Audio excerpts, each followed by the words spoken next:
یہ جزا ہے اس عمل کی جو وہ کرتے تھے۔ یہ دو آیتیں ہیں سورہ احقاف کی آیت نمبر 13 اور 14۔ اللہ تعالیٰ نے اس میں استقامت کی فضیلت بیان فرمائی ہے کہ جو لوگ اللہ پر ایمان لاتے ہیں اور پھر اس پر ثابت قدم ہو جاتے ہیں، کہتے ہیں کہ ہمارا رب اللہ ہے۔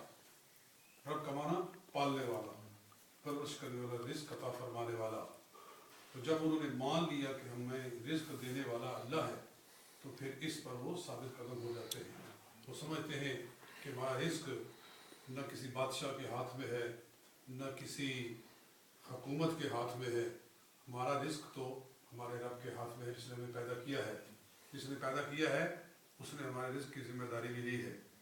اس کی شان یہ ہے کہ اس نے اپنے کلام مقدس کا آغاز ہی لفظوں سے کیا ہے، الحمدللہ رب العالمین۔ سبحان اللہ۔ سب تعریفیں اللہ کے لیے ہیں جو تمام جہانوں کو پالنے والا ہے، سب جہان کو روزی عطا فرمانے والا ہے۔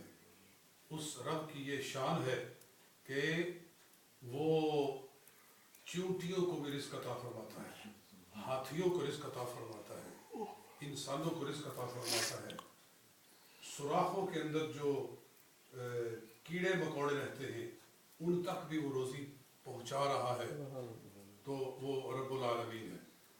تو دیکھو اس کی یہ شان ہے کہ بچہ ابھی پیدا بعد میں ہوتا ہے، اس کی ماں کے چھاتیوں میں اللہ تعالیٰ دودھ کی نہریں پہلے جاری فرما دیتا ہے، یعنی ابھی بچہ دنیا میں آیا نہیں تو اس کے لیے غذا کا، روزی کا انتظام پہلے سے کر دیا گیا ہے۔ تو یہ رب العالمین ہے، اس نے تمام جہان کو پالنا ہے۔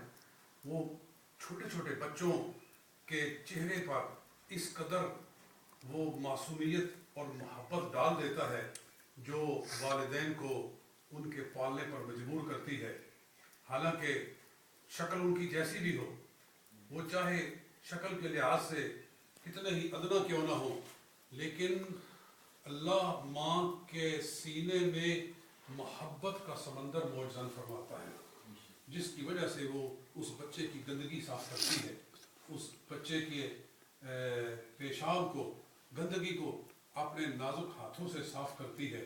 یعنی وہ بچی جو خود ناز و نعم میں پلی ہے، جس نے کبھی بدبو کے قریب نہیں گئی تھی، جب اس کی شادی ہو گئی اور اس کے ہاں بچہ ہوا تو وہ اپنے وہ سارے نخرے بھول گئی، وہ اپنے ناز و نعم سارے بھول گئی، اور وہ اپنے بچے کے لیے ہر قربانی دینے پر تیار ہوگی۔ کیوں کہ اللہ نے اس کے سینے میں وہ رحمت کا دریا موجزن فرمایا ہے، کہ کیونکہ وہ پالنے والا ہے۔ اگر وہ یہ رحمت کا دریا اس کے سینے میں نہ پیدا فرماتا تو وہ اس بچے کی پرورش کس طرح سے کرتی، کیوں اس کو پالتی، اس کے لیے اپنی نیند کو کیسے قربان کرتی۔ کہ بچہ روتا ہے تو ماں گہری نیند کے اندر سوئی ہوتی ہے، مگر وہ بیدار ہو جاتی ہے، اپنی نیند کو قربان کر کے اس کو پالتی ہے۔ کہتے ہیں کہ وہ مشہور ہے پانڈی شاہ، ایک بزرگ گزرے ہیں گجرات کے اندر پاکستان میں، تو کہتے ہیں کہ ان کو پانڈی شاہ کیوں کہتے ہیں، تو وہ اس لیے پانڈی شاہ کہتے ہیں کہ انہوں نے اپنی والدہ کو 7 مرتبہ اپنے کندھوں پہ اٹھا کے حج کروایا، 7 مرتبہ ماں کو حج کروایا، اور جب 7ویں دفعہ حج کرایا تو کہا کہ یا اللہ میں نے ماں کا حق ادا کر دیا۔ تو خواب میں کسی نے کہا کہ وہ رات یاد کر کہ جب تو نے بستر پہ پیشاب کر دیا تو تو نے دائیں پیشاب کر دیا، اس نے تجھے بائیں لٹا دیا، اور تیرے پیشاب والی وہ گیلی جگہ پر سوئی رہی، پھر تو نے دوسری طرف پیشاب کر دیا، پھر اس نے تجھے اپنے سینے پر لٹا دیا، اور اس طرح اس نے تجھے سردی سے بچایا، ابھی تو نے اس رات کا بدلہ نہیں دیا ہے۔ تو ماں کس طرح تکلیفیں اٹھاتی ہے۔ اسی طرح کا ایک اور، یہ تو ایک پانڈی شاہ اس زمانے کی یہ بات ہے نا، صحیح حدیث میں ہے کہ آدمی نے اپنی والدہ کو حج کروایا کندھوں پہ اٹھا کے اور رسول پاک صلی اللہ علیہ وآلہ وسلم سے پوچھا. یہ حدیث الترغیب و ترہیب میں امام منذری نے روایت کی ہے، ذکر کی ہے. تو عرض کیا کہ یا رسول اللہ کیا میں نے ماں کا حق ادا کر دیا ہے؟ تو فرمایا کہ لعلہ کان جرعۃ من جرعات ولادتک، ہو سکتا ہے کہ ماں نے تجھے جنتے ہوئے جو جھٹکے تکلیف کے برداشت کیے تھے ان میں سے کسی ایک جھٹکے کا بدلہ ہو گیا ہو سکتا ہے کہ کسی ایک جھٹکے کا بدلہ ہو گیا ہو. جو درد کی ٹیسیں اس نے برداشت کی تھی ان میں سے کسی ایک ٹیس کا بدلہ ہو گیا ہو تو ہو گیا. یہ سرکار نے ارشاد فرمایا. تو بات یہاں سے چلی کہ ربنا اللہ، اللہ تعالیٰ پالنے والا ہے. تو جنہوں نے کہا کہ اللہ پالتا ہے پھر وہ اس پر استقامت کی انہوں نے، یعنی پھر انہوں نے اللہ کو چھوڑ کر کسی کے آگے سر نہیں جھکایا، دین کے اوپر ڈٹ گئے. جیسے کہ ہمارے بزرگان دین کا طریقہ رہا ہے کہ انہوں نے باطل کے آگے سر نہیں جھکایا.